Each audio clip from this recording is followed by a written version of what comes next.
अपनी कई समस्याओं के लिए कई बार हम स्वयं जिम्मेदार होते हैं। हर समय हर जगह बात करने की आदत कई बार हमें मुसीबत में डाल देती है। कई बार ऐसा भी होता है कि हम सोचते हैं कि अब तो हमने कह दिया, अब ना चाहते हुए भी ये काम करना ही पड़ेगा। अब मुंह से जो बात निकल गई उससे कैसे बदल सकते हैं। खुद की कई बातों में हम खुद ही उलझ के रह जाते हैं। कई बार क्रोध में आकर किसी को ऐसे शब्द कह जाते हैं जिसके लिए बाद में पछताना पड़ता है। आपने तो क्रोध में बोल दिया, पर सामने वाला उन बातों को भूल नहीं पाता। आपको शायद यह एहसास भी नहीं होता कि आपके शब्दों का उसकी दिल पे क्या असर हुआ है। कई बार मुंह से निकले शब्द रिश्तों को भी तोड़ देते हैं। इसलिए शब्द संभाल के बोलिए। शब्द के हाथ न पाव हैं, एक शब्द औषधि करे, एक शब्द करे घाव है। आपका एक शब्द किसी की जिंदगी भर का घाव बन सकता है और आपका एक शब्द किसी के जीने की वजह बन सकता है। आप विचार करें कि आपकी वाणी कैसी है। कई बार लोग कहते हैं कि हम तो सच कह देते हैं, फिर किसी को मिर्ची लगे तो लगे। आप सच कहते ही इसलिए कि किसी को चोट पहुंचे। उसको बात चुभनी चाहिए। जब किसी से काम निकालना हो ना, तब सच नहीं निकलता मुंह से, तब झूठी प्रशंसाएं निकलती हैं। सच अक्सर लोग तभी कहते हैं जब किसी को चोट पहुंचानी हो। यदि आपकी वाणी मधुर नहीं, आपकी वाणी से किसी के दिल को चोट पहुंचती है, किसी का दिल टूट जाता है, तो आपको सच बोलना भी अभी नहीं आया। कटुता को मन से त्याग दो, मीठे वचन कहो, वाणी का स्वर सुधार लो, बस हो गया भजन।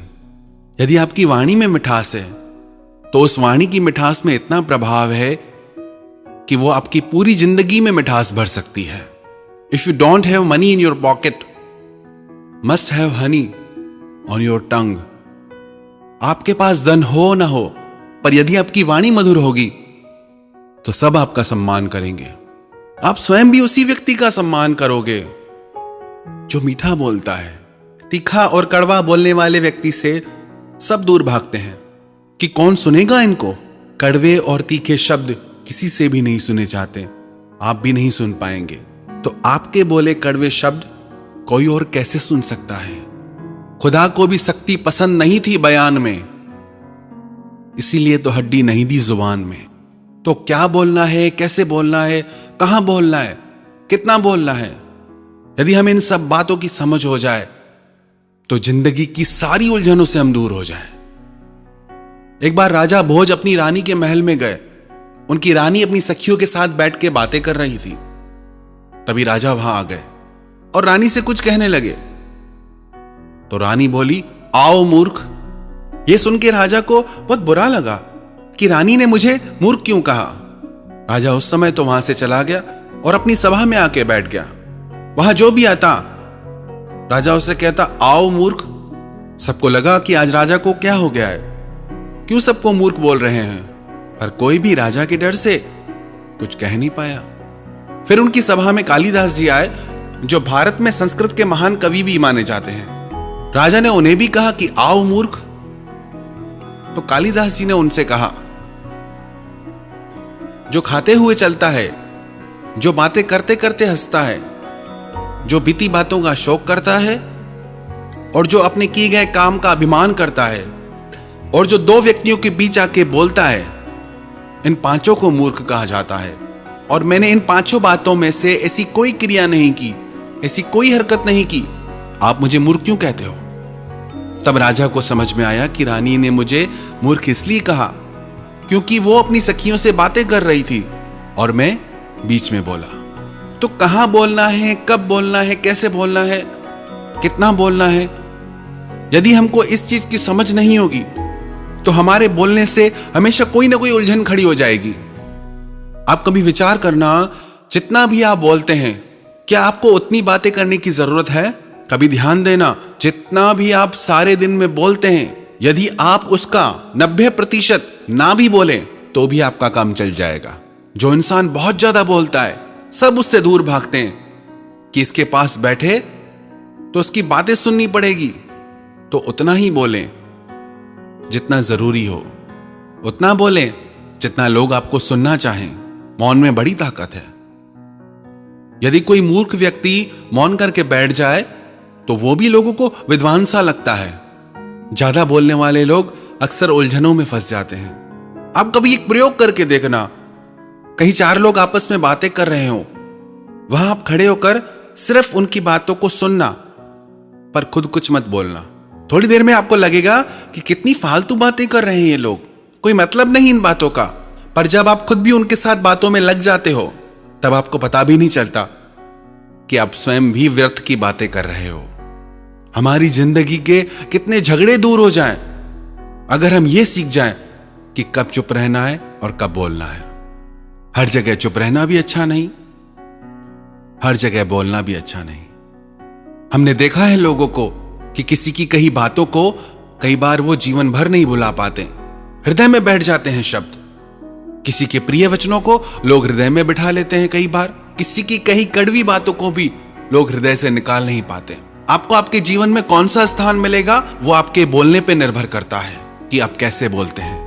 आपके बोलने पे निर्भर करता है कि आपको सम्मानजनक जीवन मिलेगा या आपको अपमान मिलेगा। आपके बोलने पे निर्भर करता है कि लोग आपको प्यार करेंगे या लोग आपसे परेशान रहेंगे। और चीजों की चाहे हमें समझ हो या नहीं हो, पर इतना जरूर करें कि अपनी बोलचाल को थोड़ा संयमित करें, सभ्य करें। जितना हम बोलते हैं उतना बोलने की हमें जरूरत नहीं।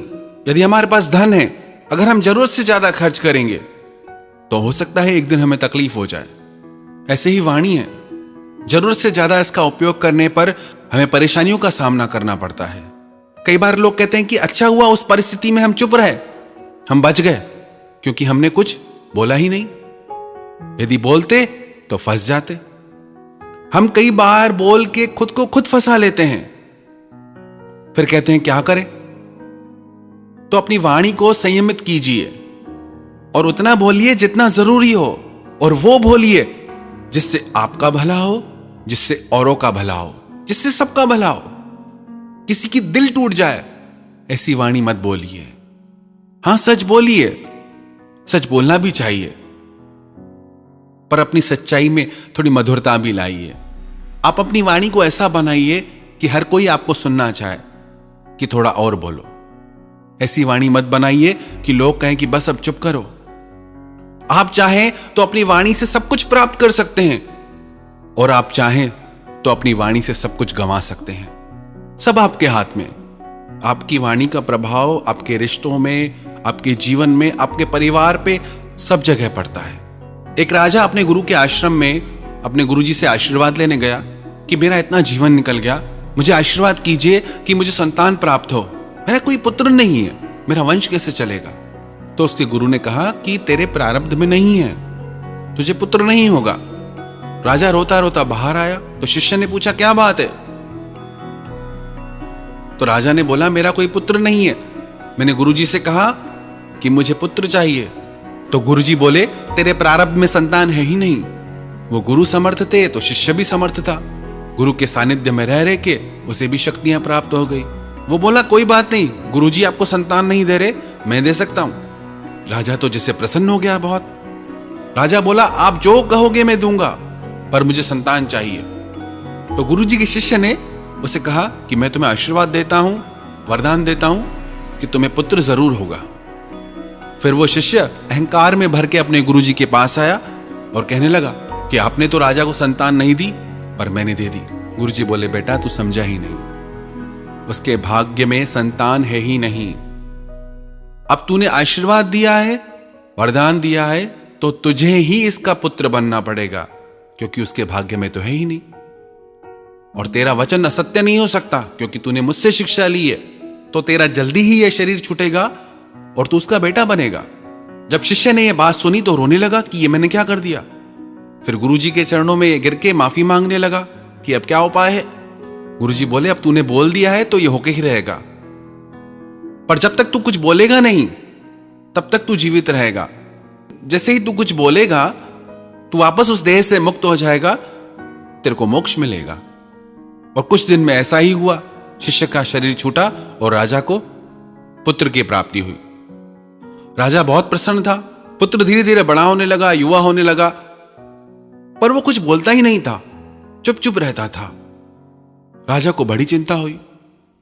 उसने देश विदेश के वैद्यों को, हकीमों को दिखाया, पर उसकी आवाज न निकली।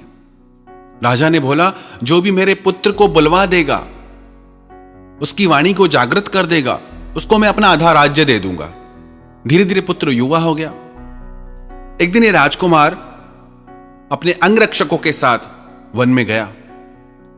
वन में इस राजकुमार ने देखा कि एक पेड़ पे दो पक्षी थे। वहां एक शिकारी आया, उसने एक तीर चलाकर एक पक्षी को मार दिया, पर उसे दूसरा पक्षी दिखा नहीं, क्योंकि वो छुप के बैठा था।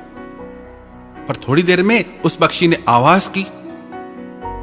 जैसी आवाज की, उसकी आवाज पे शिकारी ने दूसरा तीर चलाया और उस पक्षी को भी मार गिराया।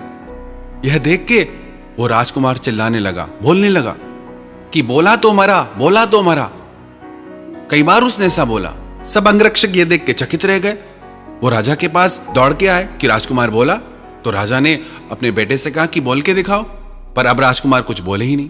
तो राजा को लगा अंगरक्षकों ने मिलकर ये योजना बनाई है कि झूठ झूठ हम राजा को बताएंगे और आधा राज्य प्राप्त कर लेंगे। राजा ने कहा कि आप लोगों ने झूठ बोला, इसीलिए आप सब लोगों को मैं फांसी पे चढ़ाऊंगा। जैसे ही राजा ने यह फरमान जारी किया, तो अब राजकुमार फिर बोलने लगा कि बोला तो मरा, बोला तो मरा। अब तो राजा भी हैरान हो गया कि राजकुमार बोलने लगा और बस एक ही शब्द बोलता जाए कि बोला तो मरा। तो राजा ने कहा कि आप ये क्या बोलते हो? आपने आज तक जीवन में बात नहीं की और आप बोलते हो बोला तो मरा। तो राजकुमार बोला कि मैं कोई आपका बेटा नहीं हूं, मैं उस गुरु का शिष्य हूं जिसने आपको वरदान दिया था। गुरुजी ने आपको मना किया, पर मैं बोला तो मैं मरा। मुझे आपका पुत्र बनना पड़ा। वन में एक पक्षी पेड़ के पीछे छुप के बैठा था, पर जैसे ही वो बोला, वो भी शिकारी के हाथों मरा।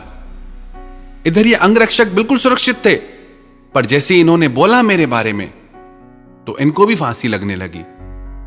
बोला, महाराज, अब मैंने भी बोला है तो मेरा जीवन यहीं पूरा होता है।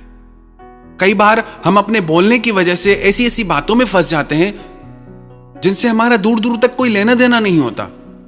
आप यदि ये सीख जाएं किससे बोलना है, क्या बोलना है, कितना बोलना है, तो आपकी जिंदगी की सारी परेशानियां दूर हो जाएंगी। आपकी जिंदगी की अधिकतर उलझनें आपके बोलने के वजह से ही आपके जीवन में है। माता पिता से क्या बोलना है, गुरु से क्या बोलना है, बच्चों से क्या बोलना है, बीवी से क्या बोलना है, मित्रों से क्या बोलना है, समाज से क्या बोलना है। हर किसी से आप एक जैसी बात नहीं कर सकते। ये विवेक यदि आप सीख जाएं, तो आपका जीवन संवर जाए। तो अपनी वाणी को सुधारिए। यदि आप अपनी वाणी सुधारेंगे, तो आपका जीवन भी संवर जाएगा। यदि आपको बोलने की कला आ जाए, तो आप दुनिया जीत सकते हैं। यदि आपको बोलना आ गया, तो पक्की बात है, आपको जीना आ गया।